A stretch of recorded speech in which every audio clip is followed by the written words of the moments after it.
Greetings, everyone, to the WinViaTrust podcast. I am Mike Rabinowitz, and in this podcast, I speak directly with leaders and newsmakers to provide you with both practical guidance and fresh inspiration as you think about trust in your own leadership journey. Today, we talk with Mindy Heintskill.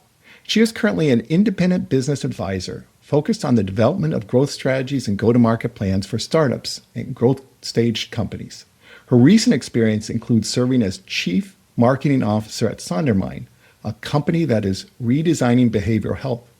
Some other leadership roles of note include serving as Chief Growth and Marketing Officer at MD Live, where she was responsible for all commercial aspects for the telehealth company before it was acquired by Evernorth, and Group Vice President at Walgreens, where she was responsible for managing Walgreens' 90 million Balance Rewards loyalty program members. She has an MBA from the University of Cincinnati and a Bachelor of Arts from the University of Illinois. Mindy, I guess one could easily classify you as a Midwesterner, given where you've gone to school and worked throughout your life. And quite honestly, your professional demeanor aligns perfectly with the best of Midwestern values. I know I went through that quickly, but I hope that I've given our audience a good overview of your strong background. For our first question, Mindy, can you tell us how you decided to pursue marketing as a career and how you got your initial start? Yeah, absolutely. I'll start out with a surprising answer. I did not decide to pursue marketing early in my career. I actually fell in love with customer insights and really understanding customer behavior, consumer behavior, attitudes. And really, the most common way to act on a consumer insight is marketing. So I became an expert first in personalized marketing. And then over time, I learned about other marketing channels, branding, marketing strategy, and so on. But it really is a love for insights activation that led me to marketing. Well, that's great. And when did you know that you had arrived?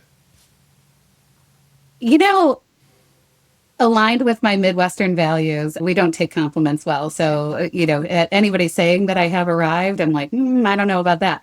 But I will say there was a moment when my confidence in my abilities to not just do marketing, but also define a growth strategy and execute against it. The moment when that confidence really kind of kicked up a notch was when I proved to myself that everything that I learned and knew from the consumer products and retail space, I could apply to a totally new industry. So when I made the leap from Walgreens to MD Live, I joined a telehealth company pre-pandemic. Nobody really knew what telehealth was, and those that did were skeptical. Nobody knew how to talk about telehealth. And so it was going back to kind of my tried and true approach of gathering facts to inform a strategy. We did some really deep consumer insights and figured out how to talk about it, how to market it, how to drive growth, and how to differentiate in a market where we weren't really differentiated, but we had to figure out how to stand out. So I think that the plan was to do a turnaround IPO in 2 years, and we ended up taking 3 because the pandemic hit. And at the last minute, we sold Cigna with Evernorth as a part of Cigna. Versus going public, but really kind of running across that finish line, I think was a moment where I actually felt like I did it. And so I think that's my moment when I arrived, at least temporarily, and then I went back to thinking I didn't know.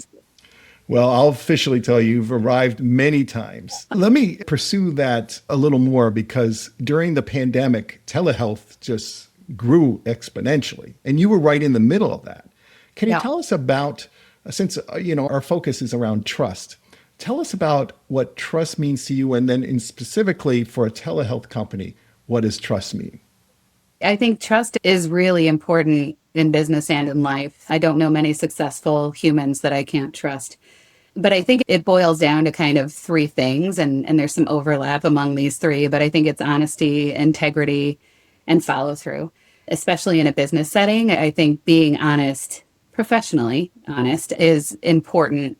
And then operating with integrity. Oftentimes I tell people that report into me that it's not just what you do, it's how you do it. And so that approaching people with kindness, empathy, and trying to find mutual goals is super important. But I think the thing that has helped me the most is consistently demonstrating that I did what I said I was going to do. Mhm. Now, it's not always that I did it right. I think that comes back to the honest thing. But if I told you I was going to do 6 things in 2025, I would hold myself accountable to share where I was at with those 6 things. And if I didn't do well on one of the 6, I would also be really honest about what I didn't do well, why I didn't do well, and what I was going to do about it, right? And so I think like that accountability and follow through in a business setting are just as important as just being a good person and operating with integrity and being honest. I think pivoting over to telehealth, what that means, it's interesting is that I think trust was the biggest barrier to adoption. So when we did that deep consumer research to understand sort of barriers to adoption, the number one barrier was people couldn't believe that a physician could diagnose them virtually. So, how in the world can you diagnose strep throat or pink eye or an ear infection or a bladder infection without lab tests or without looking in my ear, right? And so there was this lack of trust related to the diagnosis. And so what we had to work into various marketing tactics were explanations of how it is we can diagnose virtually, what the accuracy rates are. And then again, going with that consistent follow through, we had to train the physicians to share that too. So if you joined a virtual doctor appointment and you said, I think I have strep throat, the physician should say, this is how I know that you have strep throat. I'm going to ask the following questions. And this is why I think you don't have strep throat because of this approach. And so we had to be super consistent. You know, one of my old bosses, who's a really dear friend of mine, used to always say change is repetition over time. So a lot of times we had to say the same thing multiple times for it to really break through, because pre-pandemic, it was kind of unbelievable that you could deliver healthcare virtually. So true. And telehealth was such a major problem solver Yeah. during the pandemic. And again, you're right in the middle of all of that. That's just amazing. I can imagine the challenges you had. Now, one of the unexpected bonuses of being right in that spot is the explosive growth. And, Isn't sometimes we're dealing with the opposite, unfortunately. But right. how did you help your team and the organization size up for this moment that they probably never ever thought would occur? Yeah, it's interesting because the leading into the pandemic, we felt a squeeze. Managing supply and demand is really important for a business like that. Mhm. And there are many businesses that I think you can think of, like whether it's Uber or so many different businesses that have to manage supply and demand. And that's a careful mix because you don't want to have a lot of waste. At the same time, you want people at the ready when your customers need them. And so we felt a pinch on our supply side. So having enough providers online to see patients sometimes on nights and weekends, often on holidays. And Mm. so we had been working through various tactics to try to figure out how to amp up supply during times where we were feeling that pinch. I'll tell you though, like once the pandemic hit and we were all on lockdown, there weren't enough solutions. We had SLAs with our major health plan customers where we had to connect a patient with a provider within, say, 15 minutes. And we were going 5, 6, 7 hours. It was just impossible to catch up because so many people were scared they had COVID too. So they were calling Mhm. in just because they were scared. So they Mhm. were, if you think about it, there was more demand than ever before. And it was all getting funneled to telehealth. And so it was quite insane for a period of time. But I think like that's where trust comes in. And that was one, we immediately kind of added messaging to all of our customer touch points to say wait times are extraordinarily long. And we put insights out to if you're concerned that you have COVID, here's what you need to do. So you don't necessarily have to talk to a provider. We'll give you the knowledge without you connecting with a provider.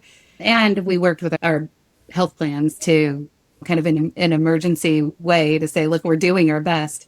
And our best isn't good enough right now, but we'll keep monitoring and tracking. And eventually we got it to even out. But I think that transparency with our customers and with our business partners was absolute key. And then internally, prioritizing was the most important tactic because prior to then we were focused on everything and we had to kind of narrow and say what are the 4 things that we can do to help this situation, and everything else has to wait. And so I always tell my team, they're so annoyed by it probably because I say it all the time. When they talk about prioritizing, I make them also articulate what they're deprioritizing, because it's really hard to successfully prioritize if you aren't setting something to the side at the same time.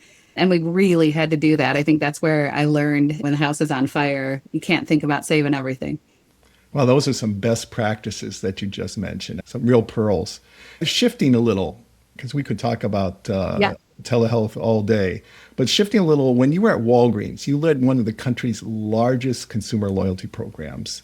At that time, it was 90 plus million. When designing programs, such a critical asset for the company, when you were designing programs for them, can you share what priority it was for you to maintain their trust and if you measured it? Yes, it was very, very high priority from the foundation when we were building out the framework to launch the loyalty program.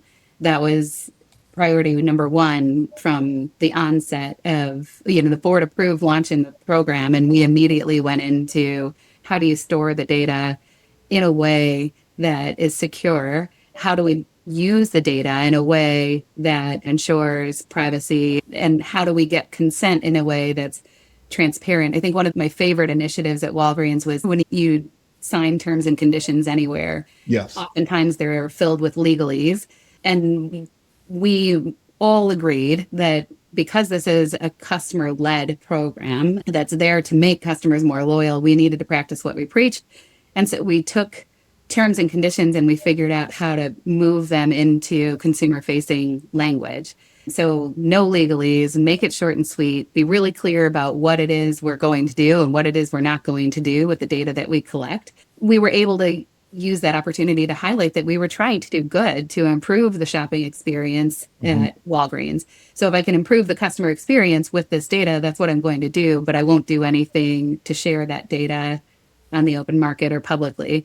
So I think that was very important throughout the program. And then I think even as we executed the program, there's an element of trust that's built when the program works as it should.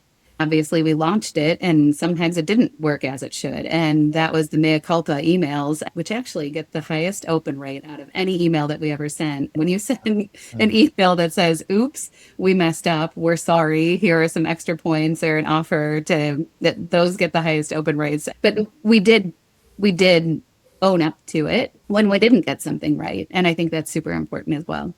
That really is. There's a lot of research on apologies. And nowadays we hear the non-apology apology a lot of times. But tell me, what are some critical elements for you in writing a good apology email? Yeah. Well, it's kind of like the same in your personal life. It's not an I'm sorry, but it's an I'm sorry, and here's what I'm going to do about it. I think depending on, if for example, it was we sent out an offer and the offer didn't work, so the barcode wasn't working as it should. We need to explain to the best of our ability in simple terms why it didn't work and what we're doing differently so that there's some confidence that this isn't going to happen again. But again, it kind of depends on your audience. But I think that there's some element of explaining what happened and how you're taking steps to prevent it from happening again in the future. And then when you're playing in the retail or consumer product space, it often goes hand in hand with some sort of voucher or compensation for time wasted or, inconvenience, that kind of thing. Sure. Was there ever any trade-off? And I know sometimes you have to keep some of this information confidential. But Yeah. was there ever a trade-off that you had to make where you went to bat for the trust of your consumers versus maybe some of the marketing or commercial interests that you were up against? Yeah. I mean, I know exactly what the answer is, and I'm thinking through how many of my ex-colleagues are going to laugh. So when we launched the loyalty program, we launched a points-based program, and 1,000 points were worth $1. And that 1,000 sounded a heck of a lot better than $1. And so 100 sounds a lot better than 10 cents. From a customer first perspective, that doesn't feel great, right? However, at the time, Walgreens really wanted to launch and partner with prestige beauty brands. So think about like MAC or, some of the very high end brands that are found in department stores. And those brands won't allow you to discount their products. And so in order to promote them, to kind of drive a period of time where people are coming in to buy them, you have to use a points currency.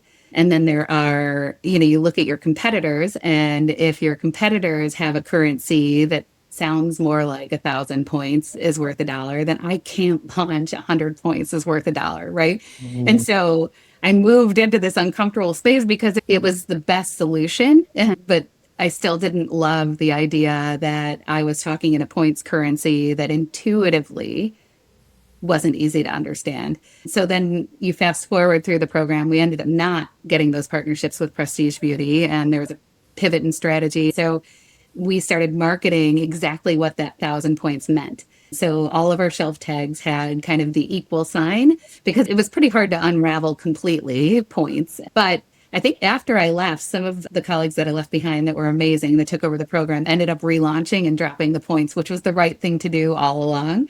But it's funny how that journey works out. And I knew at the moment we talked points that I didn't love that, but I understood why it was the best thing at the time.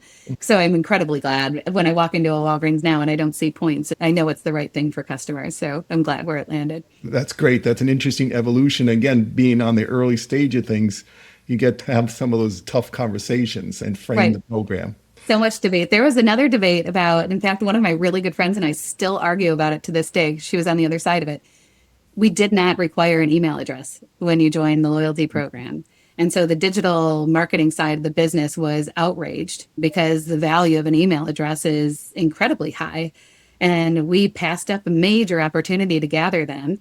But every second that you spend at a register at Walgreens is worth money at Walgreens. And in fact, they have engineers that figure out exactly the cost of adding even a half a second to your transaction. Wow. And I knew from a customer experience standpoint, especially with the tilt to older customers that we had more frequently coming into Walgreens, spelling out your email address. I mean, I'm sure I've got Heintskill, you've got Rabinowitz.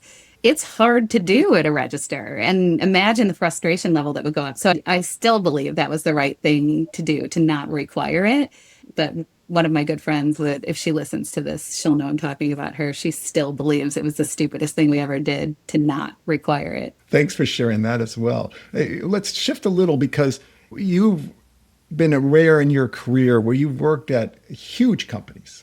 Walgreens, more than 100,000 employees, one of the largest companies Yeah. in the country. And then you've worked for startups and very small companies, probably less than 100 employees. How is trust different in each of those dynamic environments? It's very different. I mean, my style predominantly is to prove by doing. I demonstrate that I'm going to deliver on what I said I was going to deliver on, and it takes some time and it takes some visibility, right? In a very big organization, you would be surprised with the number of people that can get away with not doing what they said they were going to do because it's hard to keep track of all of the things that are going on. Things aren't always visible. And so I think trust takes longer to build because the visibility is just reduced because there's so many people and so many projects going on. Breaking through sometimes comes from the person that's the loudest, not from the person that's the most credible, right? Hmm. I think the other thing is like when I left Walgreens, I was overseeing departments with hundreds of people in them. And my style again is to connect. You know this from when we first met. Hmm. It's yes, it's about the business, but it's about the people too. And I personally didn't like it when I had people reporting in to me that I didn't know and that I couldn't interact with one to one. So I found it more difficult for people who didn't know me or interact with me to trust me. I would kind of a name versus a person, and that made it more difficult for me to build trust kind of across the entire organization. So I would say it's definitely easier in a smaller organization, to demonstrate that honesty, integrity, and follow through because you can do it oftentimes at a one-to-one level. Some of these companies are so hard to navigate. Sometimes you're fortunate to have a mentor or someone that helps guide you through. Is there anyone that comes to mind, and just talk about their qualities that were beneficial for you? Yeah. It's interesting. I have several, but I will say there was one mentor early in my career, he gave me some of the most valuable feedback, and it relates to trust. It was when I was working at the company that was an expert in customer loyalty and insight Hmm. data and activation. I knew my stuff, I really did. But when I was asked a question that I only partially knew my stuff, I felt like I needed to answer with confidence. Hmm. And he was like, people are listening to you, people trust you. And I can tell when you don't fully know the answer, and that's going to decrease your credibility, right? It's okay to say, I don't know. I mean, it was sort of like this epiphany moment because I didn't think prior to that moment early in my career that it was okay to say, I don't know. It was my job to know, I thought. And having that moment where somebody said, literally, it's okay. I've embraced that for the rest of my career. Now, to be super clear, I say, I don't know, and I will find out that answer and I will follow through as one does when they're trying to build trust. But I think that saying I don't know, and I've observed so many people in my career that are uncomfortable saying I don't know, and they should be saying it, right? And it really does decrease their ability when you catch somebody kind of talking their way through something and making things up as they go, even when they're a great person and they're just trying to deliver. So I think as it relates to trust, I think that mentor really, really kind of changed the way I operate for the better. I remember the feedback is always hard to take, but I heard it and I understood it and appreciated it. I still do. No, that's a great insight because I know I've had many opportunities to say, I don't know, and taken advantage of that. And actually, it does build Yeah. tremendous trust. And then when you do speak, as importantly as you said, it's key to follow up. It's Right. not good to just leave it as I don't know. I don't know. We've really had a good discussion, and I know I've asked a lot of different questions about your background and what have you. Maybe I'll give you a chance. Was there something that I asked you about trust that you would want to leave with our audience today? Yeah. I think that your question about a mentor and advice was a really good one. And it was hard for me to pick my answer on that one. I think the other piece that people often get hung up on is when they need to change their mind and what that does to trust. I kind of go back to transparency. I just actually this week, somebody kind of went back on an agreement that we made a month ago. So we all agreed we weren't going to do something. And then this week I saw an email come up about how it is we're doing it. And I was like, oh boy. And the thing is, I don't mind people changing their minds. There are always good reasons to change your mind. I think it's all about, again, being super transparent about the why, because a good leader has to change their mind. If they aren't open to new information, you know, nothing good is going to come out of that. So I think it's really important to be open to changing your mind, but also just as important to be transparent about when you do and why you did and regain the alignment that you had prior to changing your mind, right? So I think that was another one where I feel like over and over and over again, I've coached and mentored people who have that moment where they feel like they can't go back on something they said, and you can. You just have to do it in a really credible, transparent way. Yes, you should always reserve the right to be smarter tomorrow than you were today. That's right. So thanks, Mindy. I mean, this has been such a great discussion. It's always good to catch up with you as well.